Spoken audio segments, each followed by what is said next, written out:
You have 20 seconds to come with me if you want to not die. That was a Terminator reference and a Lego movie reference in a Robocop movie review.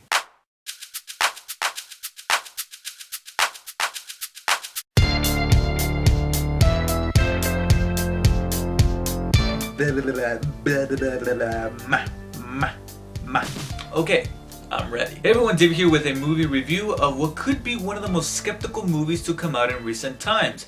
The remake for Robocop. Now, being that it's a remake, the story is pretty much the same. You got an officer named Alex Murphy who gets, in this particular movie, blown to bits in one instance because we gotta downplay it to a PG-13 level. But he is restored back to life by Omnicorp, a corporation that specializes in cybertronic machinery, and he is rebuilt to be Robocop. And that's just one of the things that a lot of people were skeptical about with this reboot, is the fact that it's PG-13. And the last time that we saw a Robocop movie that was PG-13, we got Robocop 3. Yeah. But as we got closer and closer to the release date, I just kept thinking to myself, it doesn't have to be rated R to be a good movie. I mean, granted, one of the things about the original was its graphic, satirical nature, especially with the infamous death scene of Alex Murphy, which is known to be probably one of the most riveting death scenes in quite some time, despite the fact that his character ironically comes back. It was just the whole point of the story. But his death scene is pretty hard to watch. And granted, that scene in this movie that you see in the trailer where he gets blown up by the car in just one instance, to kind of keep it as tame as possible for a PG-13 rating, does lack that emotional disturbance that the original did, because of the fact that it doesn't have any blood or gore or anything. But I said to myself, you don't need that to make a good movie. And I'm happy to say that the producers and the director and the writers took notice of that, and they went ahead and delivered a good movie. Yes, I cannot believe I'm uttering it myself as well. The Robocop remake is actually pretty good. But make no mistake, it's not necessarily great. First though, one of the things that I loved about the movie, that I felt like it was the one thing that I said to myself, they gotta do this. They got to do this. They got to do this to make a good Robocop movie if they're not gonna rely on the violence and some of the more offensive humor that involves vulgarity, because obviously it's rated PG-13, and that is the emotional battle between man and machine. That battle that Alex Murphy has in his head between recognizing whether he's a man or a machine. And I'm happy to say that this movie explores that. It doesn't just mention it in passing. They actually explore that so many times throughout the movie, and they handle it very well, mostly in the writing. And another thing that I loved is the amazing cast in this movie. This movie has quite an amazing cast. You got Gary Oldman, you got Michael Keaton, who was originally going to be the character that Hugh Laurie was going to play, but he ended up getting replaced by Michael Keaton. And then we got Samuel L. Jackson. We got Jackie Earle Haley, who's one of my favorite character actors. Rorschach himself.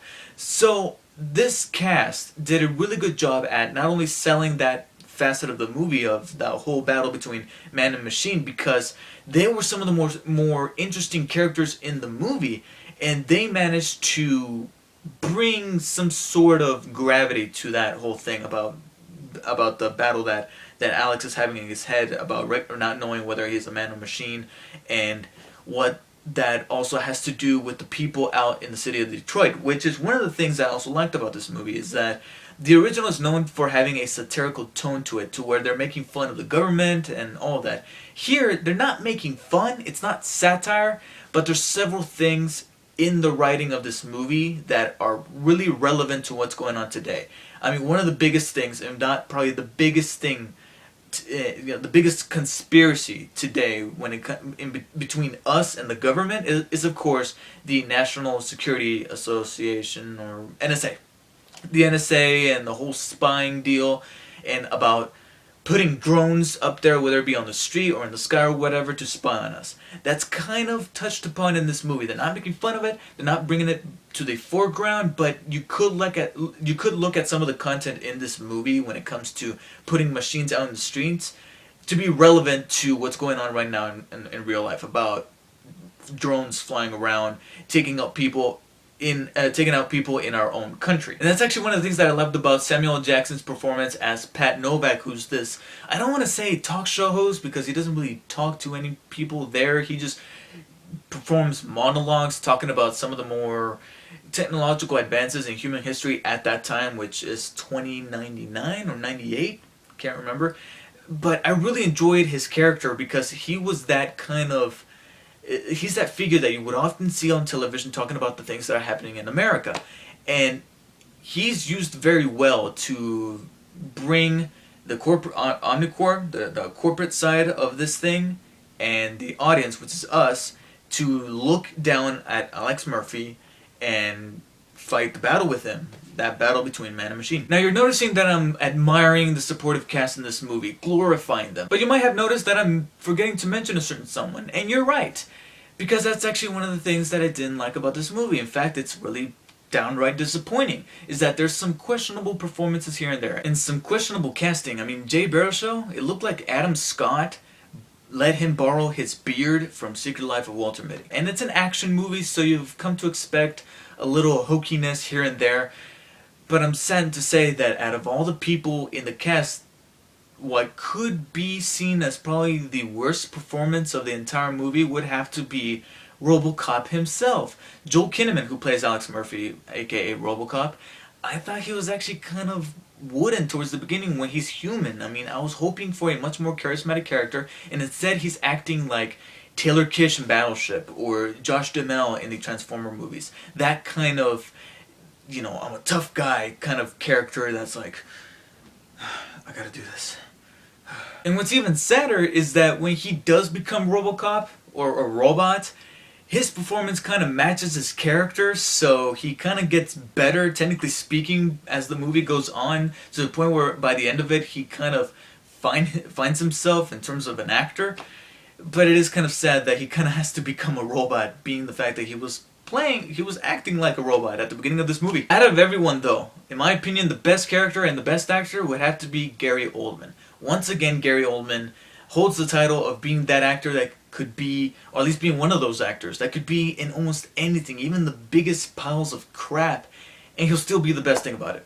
Hands down. There's some good humor in the movie, and there's actually quite an awful lot of good special effects and action sequences that kind of make me, it gave me that authentic action movie feel to this movie. Like, I actually felt like this is a genuine action movie that doesn't feel the need to dumb down their audience with a bunch of really stupid jokes. It had some good humor, but it wasn't like look, it's a joke.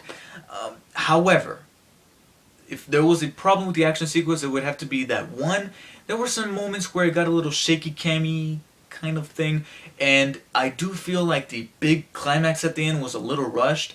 This might be considered a spoiler, even though I'm not going into exquisite detail of what happens in the climax, but if you want to go into this movie as fresh as possible, then I suggest you don't listen. But I do feel like they just went past bad guys one after another in the climax, to where it was just like bam, bam, boom, done. And there were some story elements that could have been handled better, especially a certain subplot that I didn't feel got resolved because a certain something just came in and literally shut down Robocop.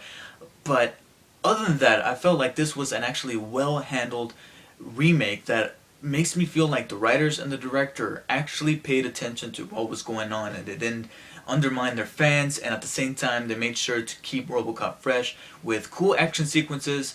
And what, in my opinion, is probably the best part about this movie is the fact that they handled the whole dynamic between man and machine very well. I mean, if you're not gonna satirize the government, or you're gonna have all this flashy and gory violence, then at least have that aspect of the movie that's gonna make us think, that's gonna make us feel. And I think they handled that very well. I was going to give Robocop, the reboot, a 8 out of 10, but I do feel like the ending was a little bit like cutting off at the knees. I mean, that ending was very underwhelming. I mean, you can tell from the marketing material and the trailers that they bring in the ED-209s from the original movie, but they come in just as fast as they come out. I mean, that was really disappointing. So because of that, I'm gonna have to recede back and give it a 7.